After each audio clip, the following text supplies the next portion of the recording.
Why do Kuki demand separate administration in northeast India?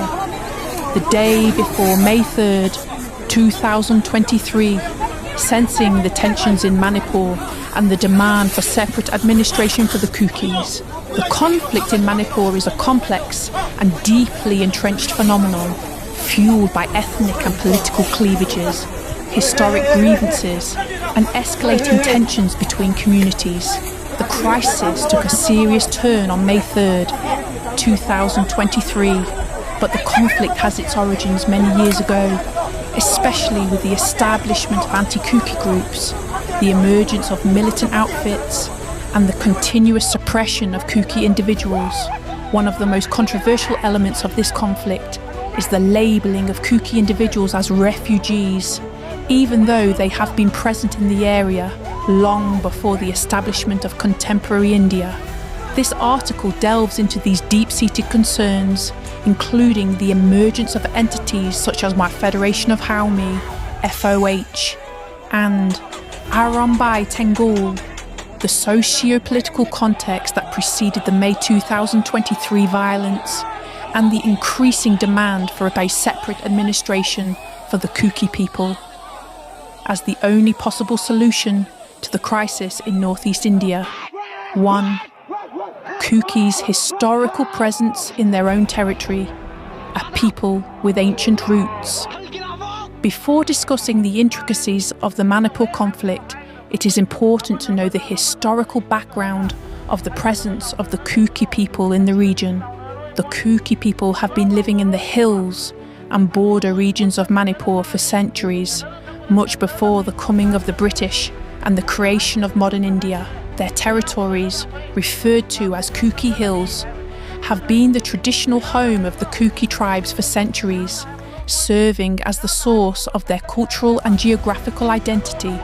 Kuki people traditionally inhabited such hilly areas that were different from the valley tract dominated by the Meitei community. These regions were not only the ancestral home territories of the Kuki people, but also areas in which they had established their own culture, languages, and forms of government. Upon the arrival of the British colonialists in India, the Kuki people's presence and activities in the area were noted, though they did not always comprehend the complex nature of the tribal lands and societal dynamics.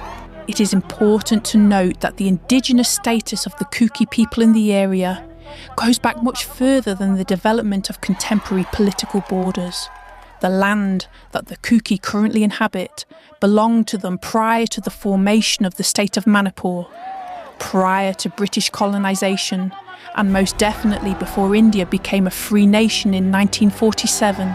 It is therefore inaccurate and offensive to their long-standing claims to the land to call them refugees. The mislabelling of Kuki individuals as refugees began in 1967, yet the label has been contentious ever since. The Kuki have consistently insisted that they do not accept this designation, highlighting the fact that they are not refugees but indigenous residents of the area who have long endured marginalisation and exclusion. The Kuki people persist in claiming their rightful place in the political and cultural life of Manipur, defying internal and external elements that seek to deprive them of their land and identity. Establishment of anti-Kuki groups, Federation of Haumi, FOH, and its effect. The establishment of Federation of Haumi, FOH, on 12 October 2017 was a major turning point in the political scene in Manipur, initiating the era of organised opposition to the Kuki community. This body was established soon after Militancy's Nar Boiran Singh was sworn in as Chief Minister of Manipur in March 2017. Although the FOH initially emerged as a cultural group fighting for the rights and interests of the Meitei community, its activities soon disclosed a more sectarian agenda, and that was against the Kuki people.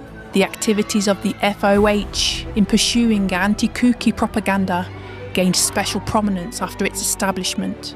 The FOH's rhetoric sought to frame the Kuki community as outsiders and intruders, seeking to illegitimate their historical rights to land in Manipur by framing the Kuki as a menace to Meitei identity and territorial unity. The FOH helped foster an atmosphere of fear and resentment. The inflammatory rhetoric of the organisation appealed to some segments of the Meitei population, providing fertile ground for ethnic conflict. Here, the foes attempted to sway public opinion by framing the Kuki as a danger to the Meitei lifestyle. This message was reiterated in speeches, media, and the internet, resulting in a climate of hostility and increasing polarisation. This propaganda served to enhance the idea that the Kuki were an outside force that threatened the political and social order of the Meitei-dominated state of Manipur. The tensions surrounding the Kuki people in Manipur have been deep-rooted, with historical, political, and ethnic divides fueling the conflict. The FOH's actions and rhetoric certainly escalated animosity toward the Kuki people, but the state's exclusionary policies played an equally significant role in perpetuating these divides. The state's failure to prevent FOH actions further entrenched the ethnic divide, contributing to a volatile atmosphere. The emergence of Arambai Tengol, from cultural organization to militant force. In 2020, Arambai Tengol, originally a cultural group advocating for Meitei culture, shifted towards a more militant stance. The group evolved into an instrument of intimidation, particularly targeting the Kuki community. Arambai Tengol members began visiting Kuki villages on motorcycles, proclaiming their Meitei heritage and stirring public disturbances. The group, often seen wearing black shirts and traveling in large motorcades, sought to assert their dominance over Kuki societies. Their activities included physical intimidation, with members occasionally carrying weapons during their travels, signaling their increasingly militant stance. The Siu Thangting incident marked a significant turning point in Arambai Tengol's rise. Around 100 to 200 vehicles from the group invaded Kuki land, displaying force. When Kuki villagers confronted them, violent clashes broke out. This event highlighted the group's growing hostility, supported by political figures like Sanajaoba. Many Kuki people felt the state's failure to address such groups indicated that their rights were being ignored. The referral of Kuki people as refugees, a continued legacy of exclusion. Since 2020, the Kuki have increasingly been labeled as refugees, a term used to justify their marginalization. The Kuki themselves strongly dispute this label, emphasizing their historical connection to the land and their identity as indigenous people of Manipur. This refugee designation serves to distance the Kuki from the Meitei-dominated population and undermines their legitimacy. The situation worsened in 2020 as the Kuki faced violence, economic blockades, and systemic discrimination. Kecha Naga, a group based in Imphal, helped propagate the refugee narrative, exacerbating violence and alienation against the Kuki people. May 3rd, 2023. The breaking point. On May 3rd, 2023, violent clashes erupted between the Meitei and Kuki communities. While the initial cause may have been political or social, the deeper issues were years of ethnic animosity, the rise of anti-Kuki militancy, and the continued denial of Kuki rights. The conflict was not an isolated incident, but the culmination of decades of tension and resentment. For the Kuki, the violence on May 3rd was not just about survival. It was about fighting for justice and recognition. 6. Separate administration for the Kukis, the only viable option. Left.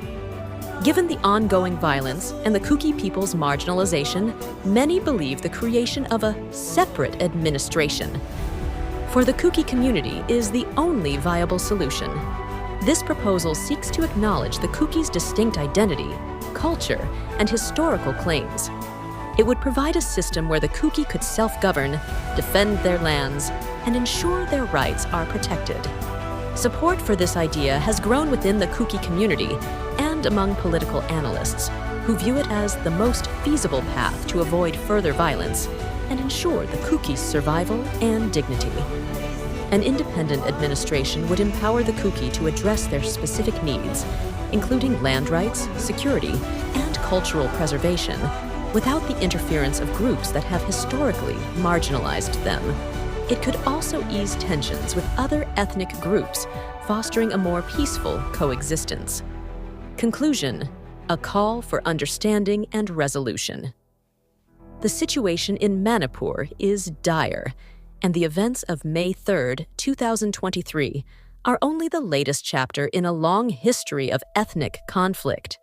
The Kuki people's historical ties to the land, their rejection of the refugee label, and their ongoing struggle for recognition and rights are central to the conflict.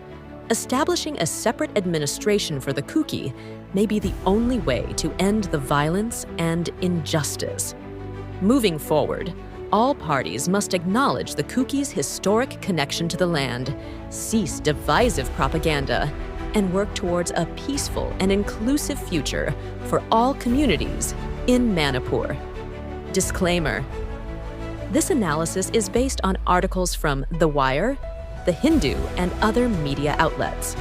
The views expressed here reflect the opinions and interpretations of the author and are not necessarily those of Zalengam Media. Zalengam Media is not responsible for any inaccuracies or misinterpretations of the sources referenced.